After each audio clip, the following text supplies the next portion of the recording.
حالانکہ وہ نائلہ کو اچھی لڑکی نہیں سمجھتے تھے، لیکن اس وقت ان کو اپنے بیٹے کی خوشی عزیز تھی۔ میں نے تو ڈاکٹر کو پیسے بھی دے دیے تھے یہ کہلوانے کے کہ اس کی شادی کرائیں تو یہ ٹھیک ہو جائے گا، نہیں تو کہیں یہ اپنی زندگی ختم نہ کر لے۔ میرے ماں باپ نے نائلہ کے گھر والوں کے سامنے ہاتھ پاؤں جوڑے کہ ہمارے جوان بیٹے کو بچا لیں۔ دیکھیں جو کچھ بھی ہوا وہ ہم دونوں خاندانوں کے ساتھ ہوا، ہم دونوں کا نقصان ہے، لیکن اگر اس نے بھی کچھ کر لیا تو ایک نقصان اور ہو جائے گا۔ وہ لوگ بھی اس بات کی طرف آنے لگے۔ انہوں نے کہا ہم سوچتے ہیں اس بارے میں کچھ بتاتے ہیں آپ کو۔ مجھے پتا تھا انکار نہیں ہوگا کیونکہ نائلہ پہلے ہی مجھے پسند کرتی ہے۔ سونیا تو اس دنیا سے جا چکی تھی، لیکن اس کے ماں باپ نے کہا کہ اب سادگی سے میرا نکاح نائلہ کے ساتھ کروا دیتے ہیں۔ ایک بات بڑی عجیب تھی، جب سے ہماری شادی کی بات ہو رہی تھی، یعنی میری اور نائلہ کی، تب سے نائلہ مجھ سے فون پر کوئی بات نہیں کر رہی تھی، جبکہ میں نے بات کرنے کی بہت کوشش کی تھی، لیکن وہ میرے میسج کا جواب ہی نہیں دے رہی تھی۔ خیر ہمارا نکاح ہو گیا، بہت سادگی سے ہوا تھا کیونکہ ابھی تو اتنا بڑا حادثہ ہوا تھا، اس لیے اس کے بعد ہم دونوں ایک دوسرے کے نکاح میں آ گئے۔ دو بہنوں سے ایک ساتھ نکاح جائز نہیں، لیکن اگر ایک اس دنیا میں نہ ہو تو پھر دوسری سے جائز ہو سکتا ہے، اس لیے ہمارا نکاح جائز تھا۔ میں آج بہت زیادہ خوش تھا، اصل خوشی تو مجھے آج ہی ملی تھی۔ میرا نقصان بھی بہت ہوا تھا، لیکن میں نے سوچ لیا تھا نائلہ سے شادی کر کے ہی جاؤں گا اور پھر 6 مہینے بعد اس کو اپنے ساتھ لے جاؤں گا۔ اب میں اپنے کمرے کی طرف جا رہا تھا اور بہت خوش تھا، لیکن جب کمرے میں داخل ہوا سامنے کا منظر ایسے دیکھا کہ قدموں کے نیچے سے زمین نکل گئی۔ کھڑکی سے وہ کسی لڑکے کو رخصت کر رہی تھی جو جا بھی نہیں رہا تھا اور کہہ رہا تھا تمہارے بنا مر جاؤں گا، تم نے کیوں شادی کر لی؟ اور یہ کہہ رہی تھی تم فکر نہ کرو میں تم سے ملنے آؤں گی۔ میں نے یہ سب کچھ دیکھ لیا اور میں حیران رہ گیا۔ اب مجھے جواب چاہیے تھا اور نائلہ گھبرائی کھڑی تھی۔ میں کمرے کے دروازے کے سامنے کھڑا تھا، میرا دل زور زور سے دھڑک رہا تھا، اندر کی لائٹ دھیمی تھی، کھڑکی کے پردے ہوا سے ہل رہے تھے۔ میں قدم آہستہ آہستہ اندر رکھ رہا تھا کہ سامنے کا منظر دیکھ کر جیسے میری آنکھوں کے آگے اندھیرا چھا گیا۔ نائلہ کھڑکی کے پاس کھڑی تھی، اس کے ہاتھ میں موبائل نہیں بلکہ ایک چادر تھی جسے وہ کھڑکی کے کنارے پر کھڑی کسی لڑکے کو کچھ پکڑا رہی تھی۔ باہر کھڑا وہ لڑکا کسی عام شخص کی طرح نہیں لگ رہا تھا، اس کے چہرے پر اداسی بھی تھی اور ضد بھی۔ وہ بار بار کہہ رہا تھا نائلہ تم نے ایسا کیوں کیا؟ تم نے میری محبت کا مذاق کیوں اڑایا؟ تم نے مجھ سے وعدے کیوں کیے تھے؟ اگر تمہیں شادی کرنی تھی تو پہلے کیوں نہیں بتایا؟ میں تو تمہارے بنا جینے کے قابل نہیں ہوں۔ نائلہ کے چہرے پر گھبراہٹ تھی، وہ ایک لمحے کے لیے کچھ بول نہیں پا رہی تھی، پھر آہستہ سے کہنے لگی تم ایسا مت کہو، تمہیں میری قسم ہے میں جلد تم سے ملنے آؤں گی۔ تمہیں لگا میں نے یہ سب اپنی مرضی سے کیا ہے؟ میں مجبور تھی، گھر والوں نے میری ایک نہیں سنی، میری بہن کے بعد انہوں نے مجھے بھی قربان کر دیا۔ میں کیا کرتی؟ میں انکار نہیں کر سکتی۔ وہ منظر میرے لیے ناقابل برداشت تھا، میرے قدم جیسے زمین میں گڑ گئے تھے۔ میری سمجھ میں نہیں آ رہا تھا کہ یہ سب کیا ہو رہا ہے۔ میں جس لڑکی کے لیے دل سے چاہت کے ارمان سجائے بیٹھا تھا، جسے اپنی زندگی کی نئی شروعات سمجھ رہا تھا، وہ دراصل کسی اور کی تھی۔ میں نے اپنے ہوش و حواس کھو دیے، میرا دل زور سے دھڑکا۔ میں نے ایک لمحے کے لیے آنکھیں بند کی اور جب دوبارہ کھول لی تو نائلہ نے کھڑکی بند کر دی تھی، مگر وہ اب بھی کانپ رہی تھی، اس کے چہرے پر خوف تھا۔ وہ میری طرف مڑی، لیکن میری نظریں اب بھی اسی کھڑکی پر جمی ہوئی تھی جہاں سے ابھی اس کی حقیقت میرے سامنے بے نقاب ہوئی تھی۔ میں نے آہستہ سے کہا یہ کیا تھا نائلہ؟ یہ کون تھا جسے تم الوداع کر رہی تھی، جس سے تم وعدے کر رہی تھی کہ پھر ملوں گی؟ یہ سب کیا ہے؟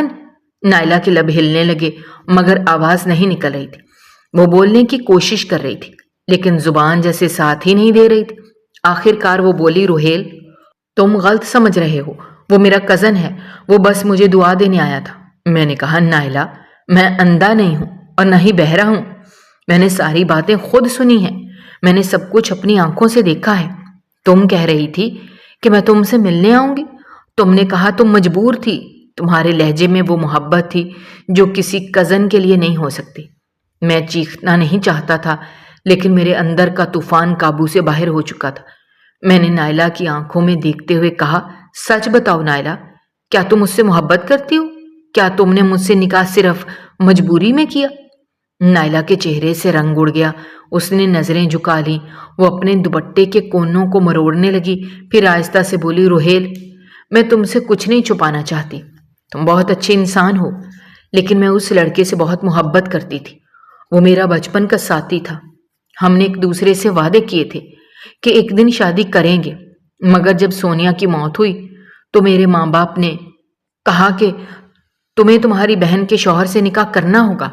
میں نے انکار کیا، مگر انہوں نے میری ایک نہ سنی۔ میں مجبور تھی۔ میں نے دل پر پتھر رکھ کر ہاں کر دی، لیکن میرا دل کہیں اور تھا۔ میری محبت وہی تھی جسے تم نے ابھی جاتے دیکھا۔ میں گہرے صدمے میں کھڑا رہ گیا۔ میرا دل جیسے سینے میں ٹوٹ کر بکھر گیا۔ میں نے خود کو سنبھالنے کی کوشش کی، مگر آنکھوں کے آگے دھند چھا گئی تھی۔ نائلہ کی آواز میرے کانوں میں گونج رہی تھی کہ میں مجبور تھی۔ میں نے اپنے دل کے خلاف جا کر نکاح کیا۔ تمہارے ساتھ میں نے جو وعدہ کیا وہ صرف زبانی تھا، دل سے میں تمہاری نہیں ہو سکی۔ میں نے ایک قدم پیچھے ہٹایا، کمرے کی دیوار کو تھام لیا۔ مجھے لگا زمین میرے قدموں کے نیچے سے نکل گئی ہے۔ میری آنکھوں کے سامنے سونیا کا چہرہ گھوم گیا۔ وہ نیک لڑکی تھی جس نے آخری وقت تک میرا ساتھ دیا، اور یہ نائلہ جسے میں نے اس کی جگہ دل میں جگہ دی، اس نے میری زندگی کے زخموں پر نمک چھڑک دیا۔ میں نے آہستہ سے کہا، نائلہ، اگر تم مجھ سے سچ کہہ دیتی تو شاید میں تمہیں معاف کر دیتا، مگر تم نے آج میری روح توڑ دی۔ تم نے میرے یقین کا خون کیا۔ تم جانتی ہو میں نے اپنی زندگی میں کیا کچھ کھویا ہے، اور اب تم نے میرا یقین بھی چھین لیا۔ نائلہ رونے لگی۔ وہ میرے قدموں میں بیٹھ گئی اور کہنے لگی، میں نے غلط کیا، لیکن میرا ارادہ برا نہیں تھا۔ میں نے کسی کو دھوکہ نہیں دیا۔ میں صرف اپنے ماں باپ کی بات مان رہی تھی۔ میں نے اپنی بہن کی موت کے بعد گھر میں اتنا دکھ دیکھا کہ میں ٹوٹ گئی تھی۔ میں چاہتی تھی سب خوش رہیں، مگر دل تو کسی کے کہنے سے نہیں بدلتا نا۔ روہیل، میں نے کوشش کی کہ تمہیں دل سے قبول کروں، مگر وہ چہرہ، وہ یادیں، وہ وعدے، وہ سب میرے اندر زندہ ہیں۔ میں چاہ کر بھی انہیں دفن نہیں کر سکی۔ میں نے اس کے آنسوؤں کی طرف نہیں دیکھا۔ میں بس چھت کو گھورتا رہا۔ میرے کانوں میں اس لڑکے کی آواز اب بھی گونج رہی تھی جو کہہ رہا تھا، میں تمہارے بنا مر جاؤں گا، اور نائلہ کا جواب میری روح کو جلا گیا کہ تم فکر نہ کرو، میں تم سے ملنے آؤں گی۔ میں نے آہستہ سے کہا، نائلہ، اگر تم مجھ سے اتنی محبت کرتی ہو تو پھر میرے ساتھ نکاح کیوں کیا؟ تم نے مجھے کیوں جیتے جی مار دیا؟ وہ چپ رہی، پھر اس نے سر جھکا کر کہا، روہیل، میں تم سے معافی مانگتی ہوں۔ میں چاہتی ہوں تم مجھے چھوڑ دو، کیونکہ میرا ضمیر اب مجھے جینے نہیں دے رہا۔ میں نے گہری سانس لی، میری آنکھیں بھیگ چکی تھیں۔ میں نے کہا، نائلہ، اگر یہ نکاح تمہارے لیے زنجیر ہے تو میں تمہیں آزاد کر دیتا ہوں، لیکن یاد رکھنا، تم نے ایک ایسے شخص کو توڑا ہے جو پہلے ہی زندگی کے وار سہ چکا تھا۔ اب میں دوبارہ کسی پر یقین نہیں کر سکوں گا۔ میں نے پلٹ کر دروازے کی طرف قدم بڑھائے۔ کمرے میں خاموشی چھا گئی، صرف نائلہ کے سسکنے کی آواز آ رہی تھی۔ میں نے دروازہ کھولا، باہر آ گیا۔ ہوا کا ایک جھونکا میرے چہرے سے ٹکرایا، مگر اندر ایک طوفان برپا تھا۔ اس رات میں نے اپنے آپ سے وعدہ کیا، اب کبھی کسی کے لیے دل نہیں دوں گا۔ نائلہ کے الفاظ میرے دل میں خنجر کی طرح پیوست ہو گئے تھے، اور میں جان گیا تھا کہ بعض زخم وقت نہیں بھر سکتا۔ وہ زخم روح میں اتر جاتے ہیں جہاں سے واپسی ممکن ہی نہیں ہوتی۔ نائلہ کے ساتھ میں نے اپنی زندگی شروع کی، لیکن وہ مجھے اپنے قریب نہیں آنے دے رہی تھی۔ میں نے ہر ممکن کوشش کی کہ وہ مجھے اپنا لے، میری زندگی کو ایک نیا آغاز ملے۔ میں نے اس کے لیے سب کچھ کیا، اس کی پسند کا کھانا بنایا، اس کے ساتھ وقت گزارنے کی کوشش کی، لیکن وہ ہمیشہ خاموش رہتی تھی۔ اس کے چہرے پر اداسی چھائی رہتی تھی، اور جب بھی وہ میرے قریب جانے کی کوشش کرتا اور وہ کوئی نہ کوئی بہانہ بنا کر دور چلی جاتی تھی۔ میں نے سوچا شاید وقت کے ساتھ وہ بدل جائے گی، شاید میرے خلوص کو دیکھ کر وہ مجھے قبول کر لے گی، مگر وقت گزرنے لگا۔ نائلہ کی خاموشی دن بدن بڑھتی گئی۔ مجھے جلد ہی احساس ہو گیا کہ وہ ابھی تک اسی لڑکے کے ساتھ رابطے میں ہے۔ میں نے کئی بار دیکھا کہ وہ رات کے وقت فون پر بات کر رہی ہوتی تھی۔ میں کمرے میں داخل ہوتا تو فوراً فون بند کر دیتی، کہتی میں اپنی سہیلی سے بات کر رہی تھی، مگر میں جانتا تھا کہ یہ جھوٹ ہے۔ اس کے چہرے پر وہی گھبراہٹ آ جاتی تھی جو اس رات میں نے کھڑکی کے پاس دیکھی تھی۔ میں نے کئی بار اسے سمجھانے کی کوشش کی کہ جو ہو گیا اسے بھول جاؤ، اب ہم شوہر بیوی ہیں، مگر وہ سننے کو تیار ہی نہیں تھی۔ وقت گزرتا گیا، نائلہ کا رویہ مزید بدلنے لگا۔ وہ اکثر گھر سے بغیر بتائے باہر نکل جاتی، کبھی کہتی امی کے گھر جا رہی ہوں، کبھی کسی رشتہ دار کے ہاں، مگر جب بھی فون کرتا تو اس کا نمبر بند ہوتا۔ کبھی کبھی وہ رات گئے واپس آتی اور میں دروازے پر کھڑا اس کا انتظار کرتا رہتا۔ اس کے چہرے پر نہ شرمندگی ہوتی نہ افسوس ہوتا، جیسے اسے میری پرواہ ہی نہیں۔ میں نے ایک دن اس سے کہا، نائلہ، یہ زندگی ایسے نہیں چل سکتی، اگر تم مجھے اپنا نہیں سکتی تو سچ بتا دو۔ مگر وہ خاموش رہی۔ اس نے صرف اتنا کہا، روہیل، تمہیں کیا فرق پڑتا ہے؟ تم تو پہلے ہی کسی اور کے مجرم ہو، تمہیں کیا پتا جس درد سے میں گزری ہوں۔ یہ جملہ میرے دل میں تیر کی طرح لگا۔ مجھے لگا جیسے اس نے سونیا کا ذکر کر کے میرا سینہ چیر دیا ہے۔ میں جانتا تھا میں گنہگار ہوں، میں نے اپنی زندگی میں سب سے بڑا جرم کیا تھا، لیکن میں چاہتا تھا نائلہ کے ساتھ ایک نیا باب شروع کروں، مگر وہ مجھے ہر لمحہ میرے گناہ کی یاد دلاتی رہی۔ ایک دن میں نے دیکھا کہ وہ میں کمرے میں کسی کو میسج کر رہی تھی۔ میں آہستہ سے پیچھے گیا۔ اس نے جلدی سے فون چھپایا، مگر میں نے ایک جھلک دیکھ لی تھی، وہ وہی لڑکا تھا۔ میں نے اس کا نام پڑھ لیا، میرا دل دہل گیا۔ میں نے کہا، نائلہ، تم ابھی تک اسی کے ساتھ بات کر رہی ہو؟ تمہیں ذرا بھی احساس نہیں کہ تم اب کسی کی بیوی ہو؟ تم نے مجھے تماشا بنا دیا ہے۔ وہ ہنسنے لگی، ایک ایسی ہنسی جو میری روح کو ہلا گئی۔ اس نے کہا، روہیل، تم نے بھی تو سونیا کو دھکا دیا تھا، اب اگر میں تمہیں وہی درد محسوس کرا رہی ہوں تو اس میں برا کیا ہے؟ تم نے ایک معصوم لڑکی کو موت دے دی تھی، اب تمہیں بھی اس تکلیف سے گزرنا ہوگا۔ تم نے سونیا کو دفنانے نہیں دیا تھا، اور اب وہ زمین کے نیچے نہیں آسمانوں میں ہے اور تمہیں دیکھ رہی ہے۔ میں سکتے میں آ گیا، میرے وجود میں کپ کپی طاری ہو گئی۔ میں نے کہا، نائلہ، تم کیا کہہ رہی ہو؟ وہ چپ ہو گئی اور بولی، کچھ نہیں، میں نے وہی سنا جو لوگ کہتے ہیں کہ سونیا کی روح بے چین ہے کیونکہ اسے قبر نصیب نہیں ہوئی۔ میں نے اس کی طرف دیکھا اور کہا، نائلہ، اب اس رشتے کو نبھانا ممکن نہیں ہے، میں تمہیں آزاد کرتا ہوں، میں خود اس رشتے سے نکل رہا ہوں، کیونکہ ایک مرد برداشت کر سکتا ہے مگر دھوکہ نہیں۔ میں تمہیں طلاق دیتا ہوں، تم اپنی زندگی جیو، اور اب میں کسی سے کچھ نہیں چاہتا۔ میں نے اس دن سب ختم کر دیا۔ میں نے اپنی چیزیں سمیٹی اور واپس پردیس چلا گیا، جہاں میں پہلے کام کرتا تھا۔ اب میں اکیلا تھا، بالکل اکیلا۔ میرے دل میں ایک سنسان ویرانی تھی۔ میں راتوں کو جاگتا تھا، دن بھر خاموش رہتا، لوگوں سے ملنا جلنا چھوڑ دیا تھا۔ میرا دل اب کسی چیز میں نہیں لگتا تھا۔ ہر وقت ذہن میں سونیا کا چہرہ آتا رہتا تھا، اس کی وہ مسکراہٹ، وہ آنکھیں، اور وہ دن جب میں نے اپنی زندگی کا سب سے بڑا ظلم کیا تھا۔ پہلے پہل مجھے لگا یہ سب میرا وہم ہے، لیکن کچھ دن بعد عجیب واقعات شروع ہو گئے۔ میں رات کو سوتا تو دروازے پر ہلکی دستک سنائی دیتی، جیسے کوئی دروازہ آہستہ سے کھٹکھٹا رہا ہو۔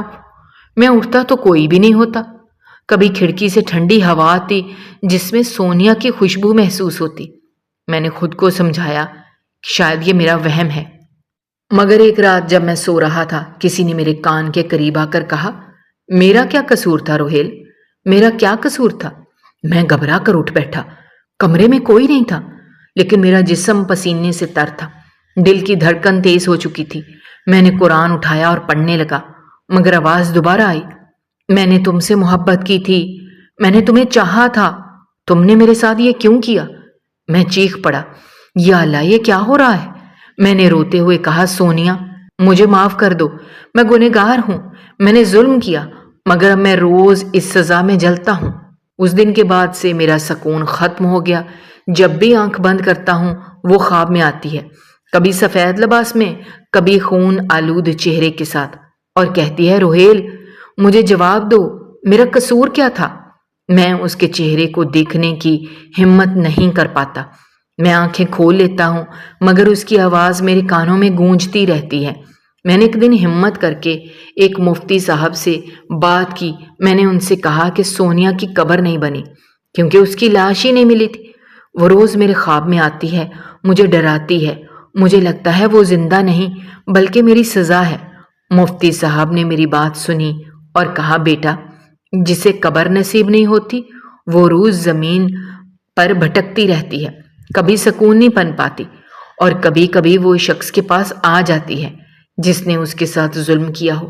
میں نے ان سے کہا، مفتی صاحب، مجھے لگتا ہے وہ میرے پیچھے ہے، میں جہاں جاتا ہوں اس کی موجودگی محسوس ہوتی ہے، وہ میرے دل میں رہتی ہے، میری سوچوں میں رہتی ہے، میں سوتا ہوں تو وہ خواب میں آتی ہے، جاگتا ہوں تو اس کی آواز سنائی دیتی ہے۔ مفتی صاحب نے کہا، تم توبہ کرو، تم اللہ سے معافی مانگو، اس کے لیے دعا کرو، صدقہ دو، شاید اس کی روح کو سکون مل جائے۔ میں نے وہ سب کیا، میں نے روز اس کے لیے دعا مانگی، لیکن سکون نہیں ملا۔ میں آج بھی راتوں کو جاگتا ہوں، جب بھی کمرے میں روشنی مدھم ہوتی ہے تو لگتا ہے جیسے وہ میرے سامنے کھڑی ہے۔ میں اب خود کو سنبھال نہیں پا رہا، مجھے لگتا ہے میں عنقریب پاگل ہو جاؤں گا، کیونکہ اس کے سوال کا جواب میرے پاس نہیں ہے۔ اس کا قصور صرف اتنا تھا کہ اس نے مجھ سے محبت کی تھی۔ میں اب آپ لوگوں سے دعا کی درخواست کرتا ہوں کہ اللہ مجھے معاف کر دے اور سونیا کی روح کو سکون دے، شاید اسی سے میرا دل بھی پرسکون ہو جائے، کیونکہ اب میرا دل، میری زندگی، سب کچھ برباد ہو چکا ہے۔ میں بس ایک سایہ بن کر رہ گیا ہوں جو اپنے ہی گناہوں کی آگ میں جل رہا ہے۔ دوستو، ہماری آج کی یہ کہانی آپ کو کیسی لگی؟ کمنٹ باکس میں اپنی رائے کا اظہار کرنا مت بھولیے گا، اور اگر آپ ہماری چینل پر نئے ہیں تو چینل کو سبسکرائب کرنا بھی مت بھولیے گا۔ شکریہ، اللہ حافظ۔